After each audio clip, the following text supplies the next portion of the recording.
Dramily.com, unlimited drama series. If marriage is a trip, mine's a red-eye with no peanuts and turbulence that never ends. I'm Mark Evans, 37 years old, chain-smoking HR manager from Detroit, and I should have known this Montreal vacation would go sideways the moment my wife Emily suggested it. "It'll be amazing, Mark," she'd chirped, scrolling through her phone while I paid the bills.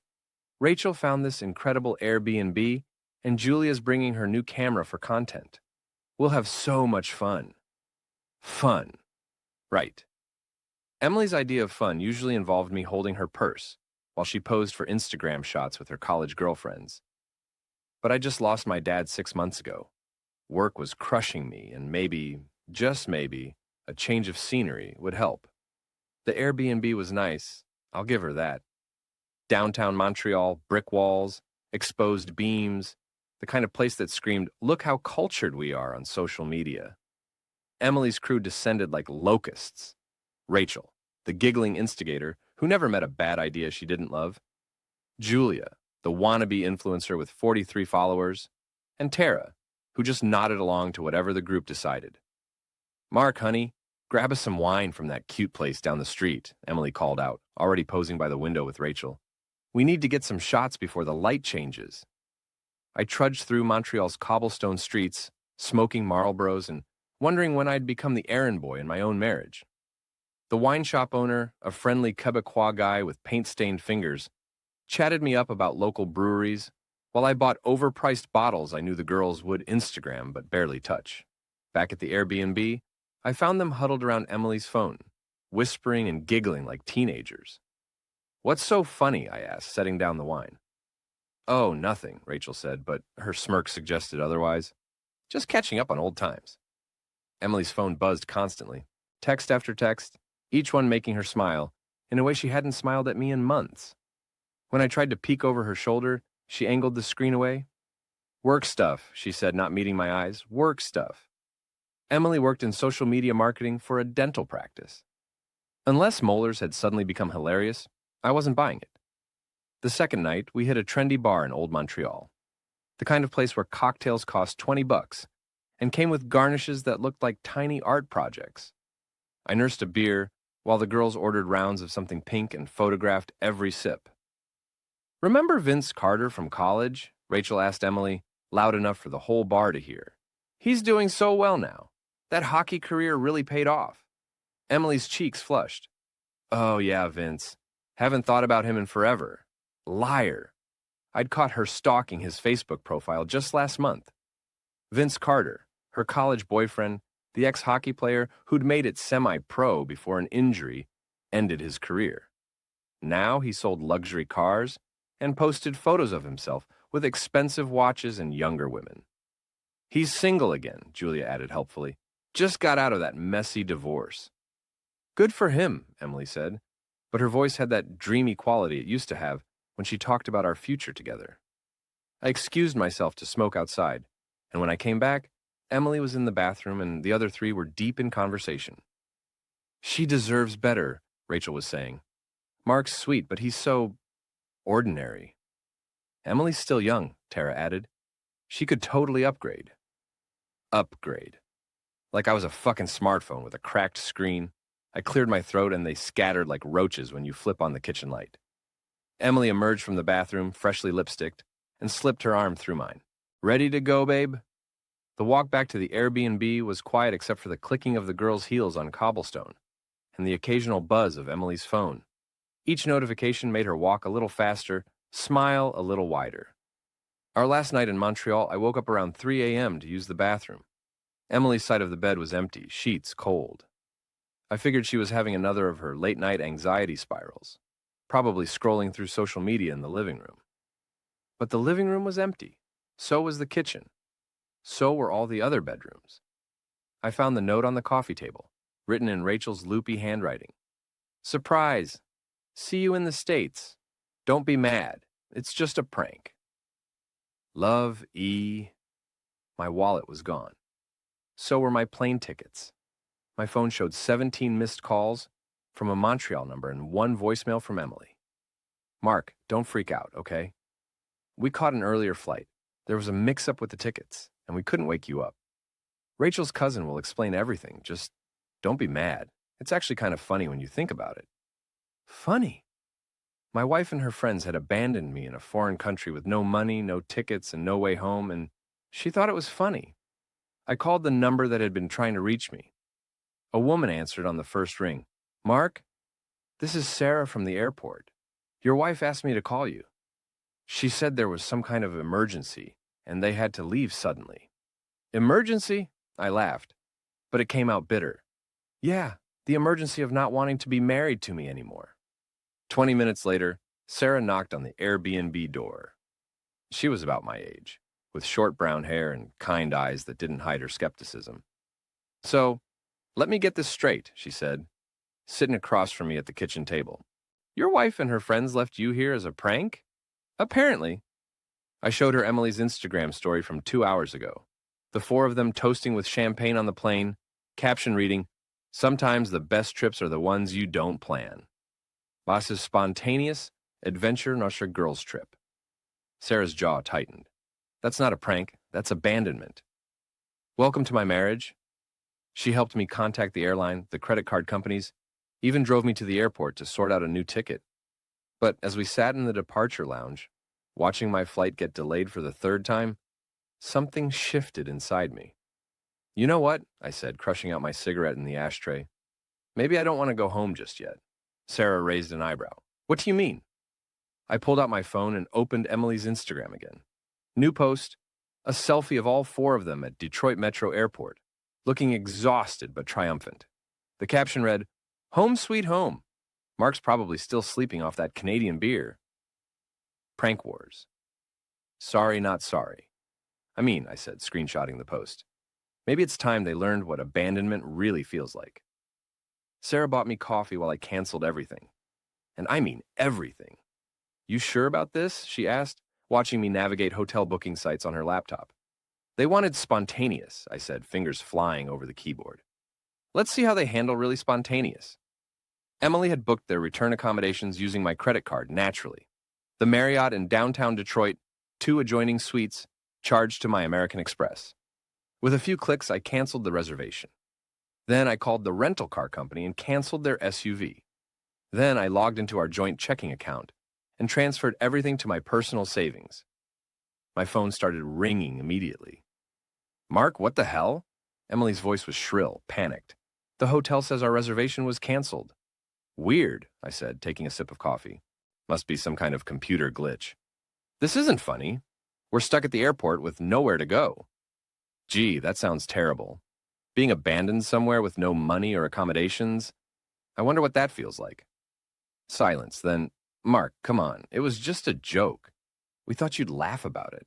I am laughing. I'm laughing so hard, I can barely breathe. I hung up and immediately posted my own Instagram story. A photo of me and Sarah clinking coffee mugs, with the caption, Making New Friends in Montreal.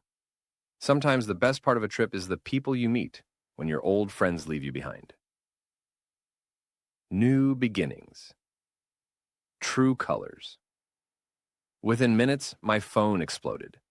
Texts from Rachel, Julia, Tara, even Emily's mother. But I was just getting started. Sarah watched me work with a mixture of admiration and concern. You're really going scorched earth, aren't you? They burned the bridge first. I'm just making sure there's nothing left to rebuild on. Next, I logged into our shared Netflix account and changed the password. Then Spotify. Then our joint Amazon Prime.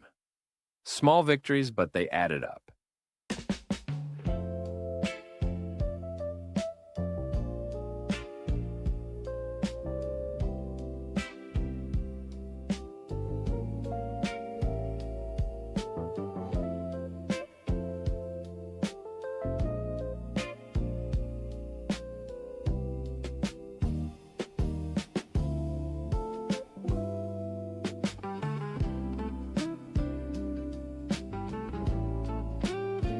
Death by 1,000 paper cuts. Mark, please, Emily called again an hour later. We're sitting in the airport. Rachel's crying. Can you just put the hotel back? Where are you calling from? I asked. Julia's phone. My battery died and I can't afford to buy a charger because Someone emptied our bank account. Our bank account. Interesting choice of words, considering you left me in another country without access to it. That's different. How? Silence again. Then, quieter. We were always coming back for you. Were you? Because Rachel's Instagram from this morning suggests this was planned for weeks. Something about Operation Freedom and helping Em spread her wings. I could hear Rachel in the background, hissing something about deleting posts. Too late. I'd screenshotted everything. Look, Emily said, and now she was crying. I know you're mad, but we're stuck here. We can't even afford a taxi. Call Vince, I said. I'm sure your old college boyfriend would love to rescue you. The sharp intake of breath told me I'd hit my target. How did you... Emily, I've been married to you for 8 years. I know when you're lying, I know when you're planning something, and I definitely know when you're cheating. I hung up and blocked her number.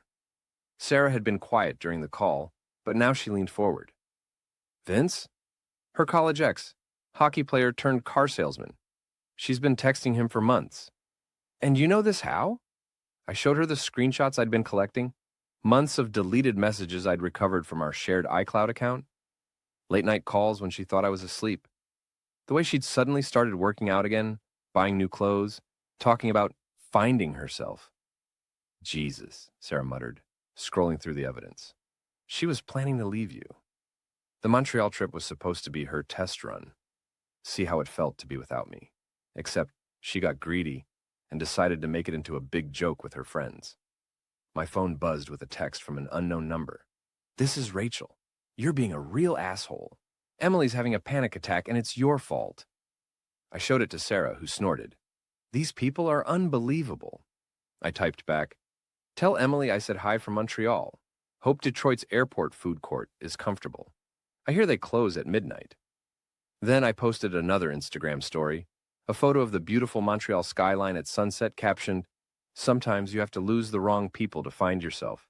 Thanks for the life lesson, ladies. Best vacation ever, Chuck or Freedom? The responses came fast and furious. Emily's friends and family calling me cruel, heartless, asking how I could abandon my wife like this. But mixed in were other messages. Friends I hadn't heard from in years, saying they'd always wondered about Emily's loyalty. Coworkers who'd noticed her behavior at company parties. Even Emily's own sister, who sent a private message, I'm not saying you're right, but I'm not saying you're wrong either. Sarah and I spent the evening walking through old Montreal, and for the first time in months, I felt like I could breathe. She was easy to talk to, funny without being cruel, and she listened without trying to fix everything. Can I ask you something? She said, as we sat by the St. Lawrence River, watching boats drift past. Shoot. Why didn't you leave her months ago? When you first found out about the texting? I lit another cigarette, considering the question. Because I thought marriage meant fighting for each other. I thought if I just tried harder, loved her better, she'd remember why she married me. And now? Now I realize you can't fight for someone who's already surrendered. My phone buzzed with another unknown number. This time it was Emily, calling from what sounded like a payphone. Mark, please, we found a motel, but it's not safe. There are people here doing drugs and the sheets are stained and... Sounds rough, I said. Maybe next time you'll think twice before abandoning your husband in a foreign country. We're sorry, okay? We're really, really sorry. It was stupid and mean, and we should never have done it. You're sorry you got caught. You're sorry it backfired. You're not sorry you did it. That's not true. Emily, if this had gone according to plan, you'd be posting photos of your girls' trip right now, while I sat alone in Detroit, wondering what I did wrong. The only reason you're apologizing is because I turned the tables. She was quiet for a long moment, then, what do you want? Money? An apology? I'll do whatever it takes. I want you to understand what it feels like to be disposable, to be someone's backup plan, to realize that the people you trusted most in the world see you as a joke. You did. You all did. And now you get to sit in that motel room and think about it. I hung up and turned off my phone. Sarah was watching me with an unreadable expression. Feel better? Getting there. I flew back to Detroit 2 days later, but I wasn't the same man who'd left for Montreal. Sarah had given me something I'd forgotten I had: perspective and a plan. The house was exactly as I'd left it, except for the pile of mail and the dead plants Emily usually tended. I walked through our home, my home since I'd been paying the mortgage alone for 3 years, and started making lists. First, I called Dave, my lawyer buddy from college. We'd stayed close even after he moved to the suburbs and started making real money. Mark, Jesus, I heard about Montreal. Are you okay? I'm better than okay. I need to file for divorce. Whoa, slow down. Don't you think... He just gave me a massage, that's it! A massage? With I miss your body after? Watch more on Grammarly.com. You should talk to Emily first, work things out. I told him about the texts, the planning, the months of deception. Dave went quiet. Shit, man, I'm sorry. Yeah, we can file. Michigan's no fault, so it should be straightforward. But Mark, if you're serious about this, I've never been more serious about anything in my life. Then we need to be smart. Document everything. Don't do anything that could be used against you later. And for God's sake, don't post about it on social media. Too late for that last one, but I kept that to myself. Next, I changed the locks, all of them. Then I went through the house and packed up Emily's things, not to be cruel, but to be thorough. Her clothes, her makeup, her collection of self-help books she'd never read. Everything went into boxes, neatly labeled and stacked in the garage. I was halfway through her jewelry box when I found the burner phone. It was an old iPhone, cracked screen, hidden under a tangle of necklaces she never wore. The battery was dead, but when I plugged it in, it came to life with hundreds of messages. Not just to Vince, but to Rachel, Julia, even some guy named Brad from her yoga class. The messages painted a picture that made my stomach turn. Months of planning. Not just the Montreal trip, but her exit strategy. She'd been interviewing for jobs in other cities, looking at apartments, even consulting with a divorce lawyer about asset protection. The worst part, the way she talked about me. Mark's so clueless, she'd written to Rachel. He actually thinks we're happy. It's almost sad. To Vince, I can't wait to be free of this suburban nightmare. Mark's a good guy, but he's not my guy, you know? I screenshotted everything. My phone rang. Emily calling from yet another number. Mark, I'm coming home. We need to talk. The locks are changed. What? You can't change the locks. I live there. You abandoned your residence to go on an extended vacation. I was protecting the property. That's bullshit legal talk, and you know it. Actually, it's real legal talk. I've got a lawyer now. The silence stretched so long, I thought she'd hung up. Mark, please, don't do this. We can work it out. Can we? Because I found your backup phone, Emily. I know about Brad from yoga. I know about the job interviews in Chicago. I know about all of it. Her breath caught. You went through my things. I packed your things. They're in the garage, whenever you want to pick them up. Just call first so I can make sure I'm not here. This is insane. You're acting like a crazy person. I'm acting like someone who's tired of being lied to. I hung up and immediately called Dave back. I need a restraining order, I said. And I need it today. Emily showed up anyway, of course. I watched through the window as she tried her key, then pounded on the door, then walked around the house, trying windows. When she started screaming at the neighbors about what a bastard I was, I called the police. Officer Martinez was sympathetic but professional.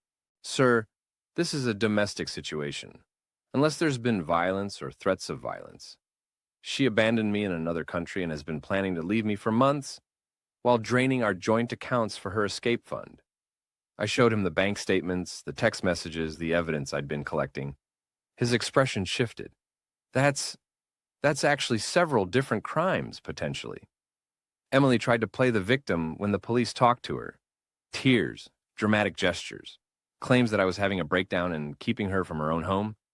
But when they asked to see her ID and discovered she'd been staying at a motel for 3 days instead of trying to work things out, their sympathy evaporated. Ma'am, you're going to need to leave the property, Officer Martinez told her. If you want to collect your belongings, you can do so with a police escort at a mutually agreed upon time. This is my house too. Actually, I said, producing the mortgage documents Dave had told me to gather. It's not. The house is in my name only. We never got around to adding you to the deed. Emily's face went white. In all her planning, she'd forgotten that crucial detail. That night, I sat in my quiet house with a beer and my laptop, reading through more of Emily's messages. The level of deception was staggering. She'd been living a double life for almost a year, and I'd been too trusting or too stupid to see it. My phone buzzed with a text from Sarah. "How are you holding up?" "Better than expected," I typed back. "Thanks for everything in Montreal. You probably saved my sanity." "Happy to help." Some people deserve what they get. There was something in that message, a weight that made me pause. But before I could ask what she meant, another text came through from an unknown number. "This is Vince. We need to talk." I stared at the message for a long moment, then smiled. The hits just kept coming. "Sure," I typed back. "Let's talk." Vince wanted to meet at a sports bar in Royal Oak, the kind of place where middle-aged men went to relive their glory days over buffalo wings and overpriced beer. I arrived early and claimed a corner booth where I could watch the door. He walked in like he owned the place. Expensive leather jacket, designer jeans, the kind of confidence that came from never having to face real consequences. Vince Carter looked exactly like his social media photos. Artificially white teeth, gym-toned body, and the dead eyes of a man who'd peaked in college. "Mark," he slid into the booth across from me, not offering to shake hands. "Vince, thanks for coming." He ordered a craft beer and made a show of checking his Rolex. "Look, I know this is awkward, but Emily's a mess right now. She's staying at my place and—" "Your place?" I laughed. Wow, that was fast. Even for her. His jaw tightened. "It's not like that. She needed somewhere to go after you threw her out." "I didn't throw her out. She left, remember? That was the whole point of Montreal. That was supposed to be a joke." "Was it?" "Because the text messages on her backup phone suggest it was phase one of a much bigger plan." Vince's beer arrived, and he took a long pull before answering. "Emily told me about the phone. You had no right to go through her private messages, and she had no right to plan her escape while pretending to be happily married. But here we are." I pulled out my own phone and opened the screenshots. "Want to see what she really thinks of you? Because some of these messages are pretty enlightening." His face went pale, but he tried to maintain his composure. "I don't know what game you're playing. No game. Just truth. Like this one from 3 weeks ago. Vince is so easy to manipulate. He thinks he's getting the girl of his dreams. But really, I'm just using him as a stepping stone until I figure out what I really want." I watched the blood drain from his face as I kept reading. The sex is okay, but he's almost as boring as Mark. At least he has money, though. Vince lunged across the table, grabbing for my phone, but I was ready for him. I slid out of the booth and backed away, holding the device out of reach. "Easy there, champ. We're in public." "You son of a bitch," he hissed, but he sat back down. The other patrons were starting to stare.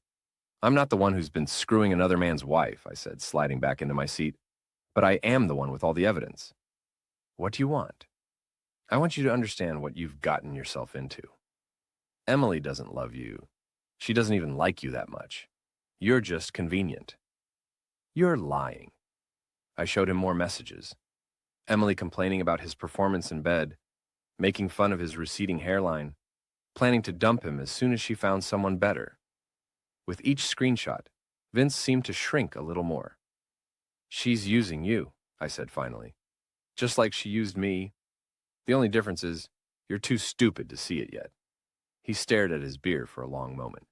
When he looked up, his eyes were different, harder, but also hurt. "Even if that's true," he said, "she's still leaving you for me." "Is she?" "Because according to these messages, she's also been texting Brad from yoga, Mike from her book club, and someone named Derek, who I think might be her personal trainer. You're not her escape plan, Vince. You're just her current distraction." I left him sitting there and walked out into the parking lot. The October air was crisp, cutting through the beer haze and cigarette smoke. My phone buzzed with a text from Emily. "Vince told me what you did. You're a sick, vindictive asshole." "I'm vindictive?" I typed back.